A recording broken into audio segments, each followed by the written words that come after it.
নমস্কার বন্ধুরা, welcome back to my channel love life Mourishmika. তো তোমরা সবাই কেমন আছো? এটা ছিল Puri day 2 vlog. Actually day 2 vlog আমার আগের দিনই স্টার্ট হয়ে গেছিলো। মানে আমরা যেহেতু জগন্নাথ দেব দর্শনের জন্য ভোরবেলায় গিয়ে প্রায় 3টে নাগাদ এইরকম টাইমে গিয়ে আমরা লাইন দিয়েছিলাম মন্দিরে। তো সেই জন্যই সেখানেই ডে 2 স্টার্ট হয়ে গেছিলো আমাদের। তো এটা ছিল বিকালবেলা, মানে আমরা যেহেতু অনেক ভোরবেলায় উঠে মন্দিরে গিয়ে পুজো দিয়েছিলাম। তো আমি যাইনি, আমার হাজব্যান্ড আর মা পুজো দিয়েছিল, আমি বাইরে দাঁড়িয়েছিলাম মন্দিরে। তো ঘরে এসে মানে রুমে এসে আবার ব্রেকফাস্ট করে একটুখানি সমুদ্রের ধারে গিয়ে স্নান টান করে ঘরে এসে আবার আমরা ঘুমিয়ে গেছিলাম, রেস্ট নিচ্ছিলাম। তারপর ঘুম থেকে উঠে 4টের দিকে আবার রেডি হয়ে আমরা একটা অটো ধরে একটুখানি সাইট সিনে বেরিয়েছিলাম। তো সেটার ব্লগই আজকে তোমাদের সামনে দেখাবো। আর এখানে এই সাইট সিনের জন্য একটা অটো আমরা ঠিক করেছিলাম, যেটা ভাড়া নিয়েছিল 700 টাকা। তো সেই দাদা বলেছিল যে টোটাল 7টা জায়গা আমাদেরকে দেখাবে, কিন্তু সত্যি কথা বলতে গেলে প্রাকৃতিক দুর্যোগের কারণে আমরা 7টা জায়গা দেখতে পারিনি। আমরা 4টে মতন জায়গা দেখেছিলাম, বাকি আমরা মানে হোটেলে ঘুরে চলে এসেছিলাম। তো সেটারই প্রথম জায়গাটা চলো দেখাই তোমাদের। এটা ছিল বিপত্তারিণী মায়ের মন্দির। তো এখানে তোমরা গেলেই দেখতে পাবে বিপত্তারিণী মায়ের মূর্তি রয়েছে, তার সাথে পাশে জগন্নাথ দেবও রয়েছে। তো চলো দেখে নাও।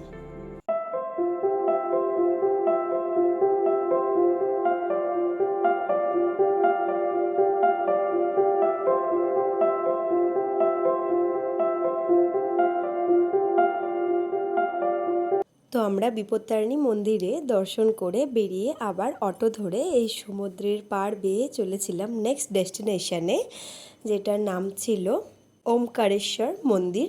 সেখানে প্রচুর দেবদেবী ছিল আর সঙ্গে ছিল 108টা শিবলিঙ্গ। ভীষণ সুন্দর এই মন্দিরটা, গেলেই তোমরা বুঝতে পারবে। খুবই সুন্দর ছিল মন্দিরটা। আর তোমাদের একটা জিনিস জানিয়ে রাখি, আমরা 7টা টোটাল জায়গা যাব বলে ঠিক করেছিলাম, কিন্তু যখন আমরা বাড়ি থেকে বেরিয়েছিলাম না, তখন একদম ওয়েদার ক্লিয়ার ছিল, সেটা দেখেই আমরা বেরিয়েছিলাম। কিন্তু হঠাৎই রাস্তায় দেখি ভীষণ মেঘ করে উঠেছে।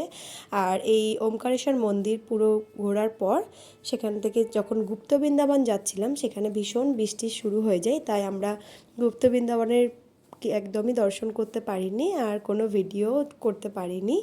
তো সেইটাই জন্য এই ভিডিওতে দেখাতে পাচ্ছি না, একদম দুঃখিত তার জন্য। আমরা দেখতেও পাইনি, ভীষণই মনটা খারাপ ছিল। তো চলো কথা বলতে বলতে দেখো চলে এসছে ওমকারেশ্বর মন্দির। ভীষণ সুন্দর এই মন্দির, চলো তোমরাও দর্শন করে নাও।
এখানে দেখো ছিল প্রথমে রাম সীতার মন্দির।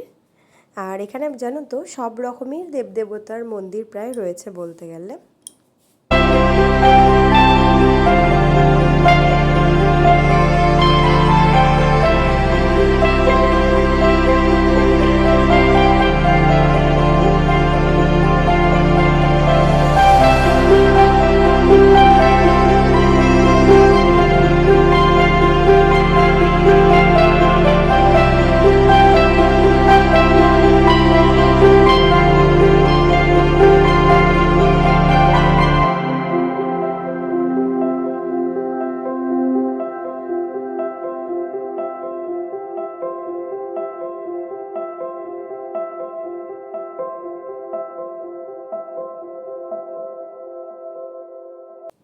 এইখানে দেখো এই চাকাটা ছিল, এটা সবাইকে বলছিল ঘোরানোর জন্য, ভীষণ শক্ত এই চাকাটা।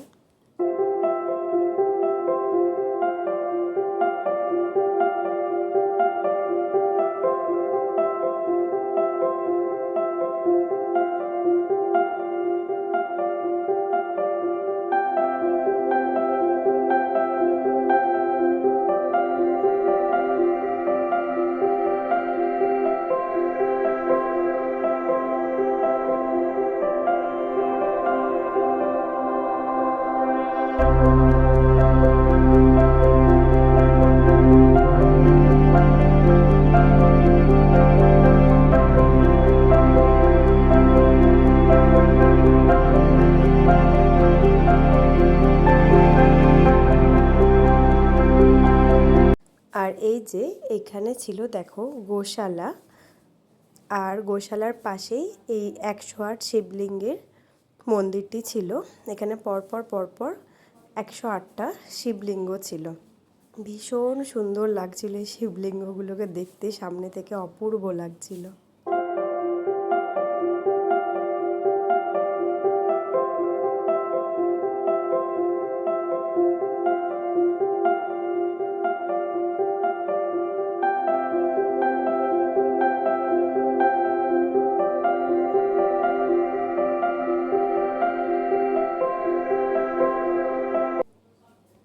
তারপর দেখো এইখানে রাধাকৃষ্ণ কি সুন্দর দোলনায় বসে দুলছে, আর বাইরে বেরিয়ে এসে ডান দিকে দেখবে এই বিশাল বড় মহাদেবের মূর্তি, কি অপূর্ব লাগছে সামনে থেকে দেখতে।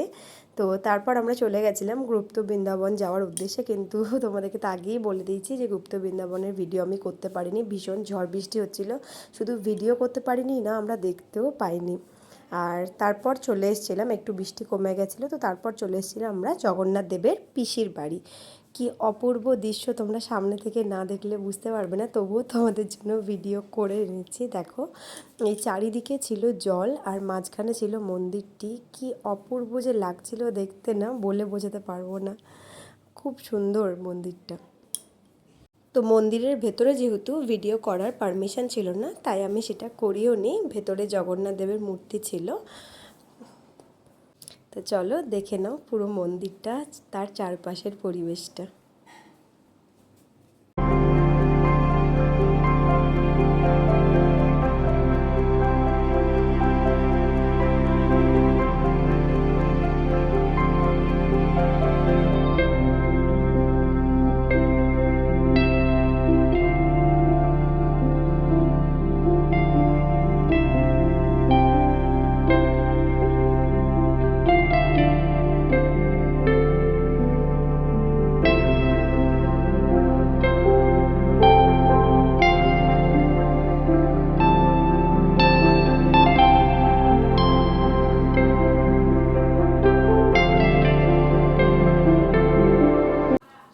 আর এই জগন্নাথ দেবের পিসির বাড়ি ঘোরার পর আমরা গাড়ি করে টোটো ধরে আবার চলে গেছিলাম জগন্নাথ দেবের মাসির বাড়ি, কিন্তু সেখানে গিয়ে জানতে পারি যে করোনার সময় থেকে এই মন্দির বন্ধই থাকে। তো সেখানে বাইরে থেকেই প্রণাম করে আবার চলে এসেছিলাম আমরা হোটেলে।